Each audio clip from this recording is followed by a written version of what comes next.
নির্বাচনের তারিখ যতই ঘনিয়ে আসছে বরগুনার ২ সংসদীয় আসনে ততই বাড়ছে নির্বাচনী উত্তাপ। দুটি আসনে প্রার্থীদের মধ্যে চলছে তুমুল প্রতিদ্বন্দ্বিতা। ভোটারদের দ্বারে দ্বারে ছুটছেন প্রার্থী ও তাদের নেতাকর্মীরা।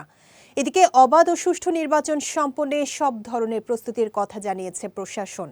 বরগুনা প্রতিনিধি মোহাম্মদ আসাদুজ্জামানের পাঠানো তথ্যচিত্রে বিস্তারিত ডেস্ক রিপোর্টে। আগামী ১২ ফেব্রুয়ারি অনুষ্ঠিত হতে যাচ্ছে ত্রয়োদশ জাতীয় সংসদ নির্বাচনকে ঘিরে বরগুনার ২টি আসনের প্রার্থীরা প্রচারণায় ব্যস্ত সময় পার করছেন। যাচ্ছেন ভোটারদের দ্বারে দ্বারে, দিচ্ছেন নানা প্রতিশ্রুতি। নির্বাচনে বরগুনা জেলার ২টি সংসদীয় আসনে প্রতিদ্বন্দ্বিতা করছেন মোট ১৩ জন প্রার্থী। এর মধ্যে বরগুনা ১ আসনে ৪ জন প্রার্থীর মধ্যে মূল লড়াই হবে বিএনপি প্রার্থী নজরুল ইসলাম মোল্লা ও ইসলামী আন্দোলন বাংলাদেশের প্রার্থী মোহাম্মদ অলিউল্লাহর মধ্যে। দলটির প্রার্থীর অভিযোগ, বিএনপির নেতাকর্মীরা তাদের সমর্থকদের হুমকি ধমকি দিচ্ছে। তবে এলাকার উন্নয়নের স্বার্থেই ভোটাররা এবার বিএনপির ওপর আস্থা রাখবেন বলে জানালেন দলটির প্রার্থী।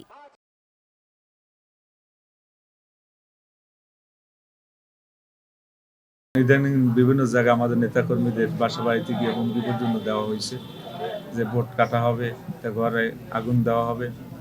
এ ধরনের বিভিন্ন জায়গা থেকে আমাদের কাছে অনেক রিপোর্ট আসতেছে। এর দ্বারা আমি এখন বলতে পারবো না যে লেভেল ফিল্ডে আছে। আমি আশা করি যে বরগুনা আমরা যতটুকু পিছিয়ে আছে, ইনশাল্লাহ তারেক রহমানের সাথে আমার ব্যক্তিগতভাবে কথা হয়েছে একাধিকবার বরগুনা নিয়ে। আমি উনি আমাকে বলেছে যে বরগুনার মানুষ যদি প্রথমবারের মতো আমাদের এখানে আমাকে জয়যুক্ত করে, তাহলে অবশ্যই বরগুনার প্রতি আমার একটা আলাদা দৃষ্টি থাকবে এবং তোমাদের উন্নয়নের জন্য আমরা একটা ভালো ভূমিকা রাখবো। অন্যদিকে বরগুনা ২ আসনে মোট ৯ জন প্রার্থীর মধ্যে মূল লড়াই হবে বিএনপি প্রার্থী নুরুল ইসলাম মনি ও জামায়াতে ইসলামের প্রার্থী ডাক্তার সুলতান আহমদের মধ্যে। জামায়াতে ইসলামের প্রার্থীর অভিযোগ, প্রশাসন বিএনপিকে সুবিধা দিচ্ছে। আর বিএনপি প্রার্থী বলছেন এবারও ভোটাররা তাকেই নির্বাচিত করবেন। ইদানিং আমাদের প্রতিদ্বন্দ্বী প্রার্থীর পক্ষে তার লোকজন কিছুটা অসহিষ্ণু কাজকর্ম করছে, আমাদের লোকদেরকে ভয়ভীতি দেখাচ্ছে, কোথাও মার পর্যন্ত দিয়েছে। আমাদের এক কর্মীর কয়েকদিন আগে পা একেবারে ৩ খণ্ড হয়ে গেছে, আর পঙ্গু হাসপাতালে এখনো চিকিৎসাধীন। এরপরও বিভিন্নভাবে আমাদের নারী কর্মীদেরকে বাধা দেওয়া হয়, বিভিন্ন অপবাদ দেওয়া হয়, শুধু প্রচার করে। ইভেন প্রার্থী নিজে বলে যে জামাত ইসলামের প্রার্থী, দাঁড়িপাল্লার প্রার্থী ভোট দিয়ে আর টাকা দিয়ে ভোট কিনছে, একেবারেই অমূলক। নির্বাচনের পরিবেশ পায়ে পাড়া দিয়ে ঝগড়া করার একটা প্রবণতা আছে এখানে চারদিক থেকে। কারণ আমি এখানে ৩বার নির্বাচিত হয়েছি সংসদ সদস্য। আমার সাথে কোথাও কারোর সাথে কোনোদিন কোনো ঝগড়া হয়নি। আমি ২ বছর স্বতন্ত্র হয়েছি, তখনও কোনো অসুবিধা হয়নি। কিন্তু ইদানিং নির্বাচন শুরু হওয়ার আগেই ৩ দফা মারামারি কোপাকুপি হয়ে গেছে আমার এলাকায়। ৩ দফা। এটা কারা করে, কি কিছু করে, এরপরে নির্বাচন বানচাল করার জন্য তারা চেষ্টা করে। সেই চেষ্টা অব্যাহত আছে তাদের। এদিকে ভোটাররা বলছেন উন্নয়নমুখী ও সৎ নেতৃত্ব দিতে পারবেন এমন প্রার্থীকেই তারা নির্বাচিত করতে চান। যারা ভালো লোক, যারা দেশের উন্নয়ন কাজ করতে পারবে তাকেই আমরা ভোট দেব। যার দ্বারা এদেশের উন্নয়ন হয়, যার দ্বারা এদেশের কল্যাণ হয়, যে ব্যক্তি যোগ্য, ভোট পাওয়ার মতো যে যোগ্য, তাকেই আমরা ভোট দেব। এখন আমরা একজন শক্তিশালী সংসদ সদস্য পাইতে চাই। সেই সংসদ সদস্য হবে সাহসী, ন্যায়পরায়ণ, জনদরদী, মানবদরদী। বিগত যে নির্বাচন গেছে আমি কখনোই ভোট দিই নাই, যেটা সত্য কথা। আর আগে অনেকগুলো নির্বাচন গেছে, এবারে আসলে আমি প্রথম ভোট দিব।